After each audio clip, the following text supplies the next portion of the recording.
And taking a live look around Colorado right now from outside the 9 News studio to shots around Denver and a look at the high country. It's a little foggy around the state and snowing up in the high country. Keely, we started off with a light snow in the metro area early this morning. You were out there tracking those slick road conditions. What can we expect for the rest of the day? Oh, you actually started out with some light rain out there early this morning. Then right around the commute time, it did transition to snow, and we're still dealing with that snow out there right now. Gradually, it is dissipating, tapering off, and we will be clear as we head into the overnight hours. But yes, we are in store for a few more hours of snow, especially up in the mountains, and maybe an hour or two more of snow down here at the lower elevations. We've got some light snow out at DIA right now, where the temperature is very chilly, 28 degrees, winds out of the north, only about 9 miles per hour. In addition to the snow, also dealing with fog out there, folks, but the visibility is actually starting to improve. We're looking at 1.5 mile visibility for Collins.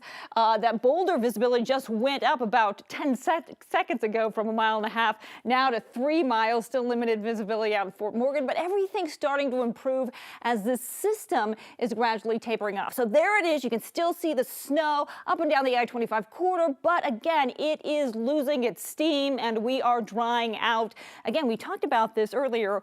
We are in store for another round of snow, not until later in the week. In the meantime, this weekend, lots of sunshine and very warm temperatures. We'll go into detail a bit more on that coming up in your full forecast in just a moment. Keely, thank you so much. Now we start the noon with a live look at FlightAware map for Denver. Right now, there are 302 delays at DIA. Most of those delayed flights are either Southwest or United right now. So far, no cancellations today. And the Eastern Plains saw some of the most snow out of this storm. They really got the snow last night in Fleming and Logan County. 9 inches to be exact. Our Corey Reppenhagen was busy this morning with the storm. He was in Sterling and the snow was falling steadily there. Now the storm was shut down part of I-76 from Sterling to Nebraska yesterday, but there have not been any other issues today. Now a crews around the Denver metro area this morning also spotted some of those flakes, but it was mostly some wet roads and then some slick spots in some places. New at noon, almost 30 years of DNA analysis from an analyst at CBI is now under question. An internal investigation found Yvonne Missy Woods manipulated data and posted incomplete test results in criminal cases. The agency found more than 600 of her cases have been impacted between 2008 and 2023, and there could be more as the agency is still reviewing the cases all the way back to 1994. In September, CBI says they became aware of her anomalies in her work, and she was placed on leave, and then Woods retired. The Kansas Bureau of Investigation worked on this independent review. A separate criminal investigation is still underway. Our Keely Rinke is digging into the details, and we'll have more starting later this afternoon at 4. And new at noon, attorneys for former President Donald Trump filed an official notice this morning that they are appealing the $83 million defamation verdict awarded to writer E. Jean Carroll. They also posted the $91 million bond needed to keep her from collecting while the appeal plays out. The terms of the bond are still unclear. And some good news today for our economy. The Bureau of Labor Statistics says the U.S. added 275,000 jobs last month, and that's better than economists expected. The unemployment rate grew as well from 3.7% to 3.9%. This is the 25th consecutive month the nation jobless rate has been below 4%.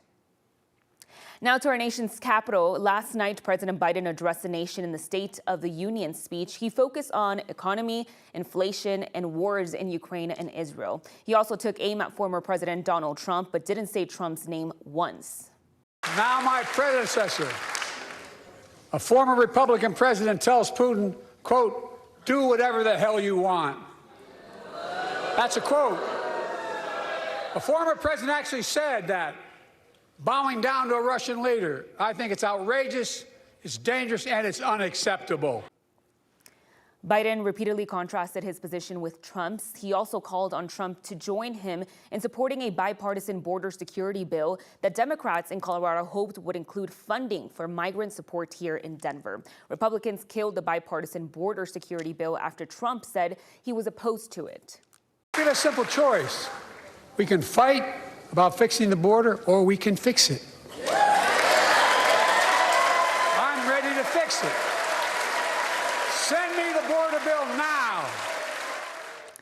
Biden called for a review that could lead to a decriminalization of marijuana nationally. That would have ripple effects here in Colorado, making it easier for cannabis businesses to work with banks and allowing marijuana users to legally concealed carry permits. Biden is also calling for tax increases on billionaires to fund more affordable childcare, among other things. He also called for a assault ban weapons. He said the U.S. will build a temporary pier on the shore of Gaza to get the aid directly to Palestinians besieged by Israel. Now, the Republican response last night was delivered by Alabama Senator Katie Britt, the youngest Republican woman ever to be elected in the U.S. Senate. The American dream has turned into a nightmare for so many families. The true, unvarnished state of our union begins and ends with this. Our families are hurting. Our country can do better. Britt focused first on the border crisis, blaming Biden and offering a graphic and detailed description of the gang rape of a child by traffickers. Now, part of President Biden's administration is touring the country to promote his agenda. We know next Tuesday, Vice President Kamala Harris, she will be here in Denver. We don't know yet exactly where she'll visit. Now, the Broncos are keeping the veteran wide receiver Tim Patrick around thanks to a reworked contract. Broncos insider Mike Kliss says the team has reworked a one-year contract. He had a very good season in 2020 and 2021, but injuries the last couple of years have kept him off the field. He tore his ACL in 2022 and his Achilles in 2023. Both happened during training camp. And taking a live look right now outside of Bow Mountain, you can see it is snowing out there. Lots of snow from this morning. Keely Chalmers has a full weekend forecast coming up. And before we head to break, we have some sad news to share. We know Grammy and Emmy Award-winning pop singer Steve Lawrence has died at the age of 88. His publicist says Lawrence died from Alzheimer's disease. Lawrence often performed with his wife, A.D. Gourmet, as part of the popular singing duo Steve and A.D. They became popular on the variety TV show Market and on stage in Las Vegas while also maintaining solo careers. Lawrence was also an actor. He appeared in numerous films and other television shows, including The Blues Brothers, The Nanny, and 2.5 Men.